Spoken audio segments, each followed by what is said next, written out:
তারেক রহমান সাহেব, আপনি 18 বছর পরে আজকে দেশের মাটিতে পা রেখেছেন। এই বাংলার মাটিতে পা রাখার পিছনে ওসমান হাদিরও কিন্তু অবদান ছিল। তাই জনগণের এই মুহূর্তে আপনার কাছে সবচাইতে বড় দাবি হচ্ছে, ওসমান হাদিকে যারা মেরে ফেলেছে তাদেরকে গ্রেফতার করে আগামী 30 দিনের মধ্যে তাদের বিচার সম্পন্ন করতে হবে। আমরা বিশ্বাস রাখি আপনি যদি উদ্যোগ গ্রহণ করেন তাহলে এই বিচারটা খুব দ্রুতই করা সম্ভব হবে বলে আমি মনে করি। এবং এই বিচারটা যদি আপনি করতে পারেন, আপনার শহীদ পিতা প্রেসিডেন্ট জিয়াউর রহমানের মতো এবং আপনার মা আপসী নেত্রী বেগম খালেদা জিয়ার মতো করেই গোটা বাংলাদেশের মানুষ আপনাকে হৃদয় থেকে ভালোবাসবে। পার্সোনালি আমি আল্লাহর কাছে আপনার জন্য মন ভরে দোয়া করব। আপনি একটা জিনিস এখনো মনে রাখবেন, আপনার মা যদি এখনো আঙ্গুল দিয়ে ইশারা করে, এই বাংলাদেশের জনগণ, এই দেশের তরুণ সমাজ জীবন দেওয়ার জন্য প্রস্তুত আছে। সেই ভালোবাসা অর্জন করতে চাইলে ওসমান হাদিকে মেরে ফেলার বিচার আপনাকে করতেই হবে। আপনার মনে কত কষ্ট এটা আমরা বুঝি, যদিও আমরা আপনার মতো এত কষ্ট করি নাই, এত দুঃখ বেদনা ভোগ করি নাই।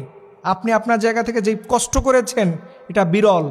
আপনি আপনার অসুস্থ মাকে দেখতে আসতে পারেন নাই, তার জন্য আপনি কান্না করেছেন, কষ্ট পেয়েছেন, আমরা বুঝি। আপনার উপরেও অনেক চাপ থাকে, তবে মনে রাখবেন জীবন আর মৃত্যু দেওয়ার মালিক হচ্ছে আল্লাহ। তাবারাকাল্লাযী বিয়াদিহিল মুলক, এই দুনিয়ার রাজত্ব হচ্ছে আল্লাহ পাকের হাতে। তিনি যদি কাউকে বাঁচিয়ে রাখেন, পৃথিবীর কোনো শক্তি নাই তার জীবন কেড়ে নিতে পারে। আর আল্লাহ যদি কাউকে মৌত লিখে থাকেন, পৃথিবীর কোনো প্রেসিডেন্ট নাই তাকে বাঁচিয়ে রাখতে পারে।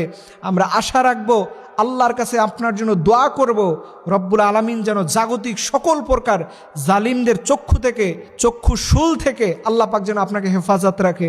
আগামীর বাংলাদেশ গড়ার পিছনে আপনার অবদান আমরা দেখতে চাই, সেরকম দেখতে চাই আপনি যে ইংল্যান্ডে ছিলেন, গোটা বিশ্বের উন্নত বিশ্বের রাষ্ট্রনেতাদের মতোই আমরা আপনাকে দেখতে চাই।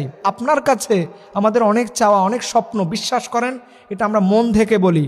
কারণ এদেশের এই ক্রান্তি লগ্নে এরকম একজন তরুণ আইডল নেতা আমাদের অবশ্যই দরকার, যার মধ্য দিয়ে বাংলাদেশ বিনির্মাণ হবে। প্রত্যেকটা ধর্ম, বর্ণ, প্রত্যেকটা দল, মত, আদর্শকে নিয়েই আপনাকে আগামীর বাংলাদেশ গড়তে হবে। আপনারা মনে করবেন না যে আলেমরা আপনাদের চায় না, আমরা চাই। সার্বিকভাবে আপনি সতর্ক থাকবেন, আপনাকে নিয়েও কিন্তু তারা বসে থাকবে না। সুযোগ পেলে আপনার জন্য তারা খারাপ কিছু নিয়ে আসতে পারে। এর জন্য জনগণ হিসেবে আপনার কাছে দাবিটুকু রাখবো, আল্লাহর কাছে দোয়া করি আপনি দীর্ঘ বছর পরে এসেছেন এবং আপনার মা সম্মানিত, আমাদের সবার প্রিয় মানুষ, আমাদের সবার প্রিয় নেত্রী বেগম খালেদা জিয়াকে আল্লাহ পাক সুস্থতা দান করুক, তার হায়াতে বরকত দান করুক এবং আপনার পুরো পরিবারকে আল্লাহ যেন সহি সালামতে রাখুক। এটাই আমরা আমাদের মন থেকে আল্লাহর কাছে দোয়া করি। সবাই বলুন আমিন।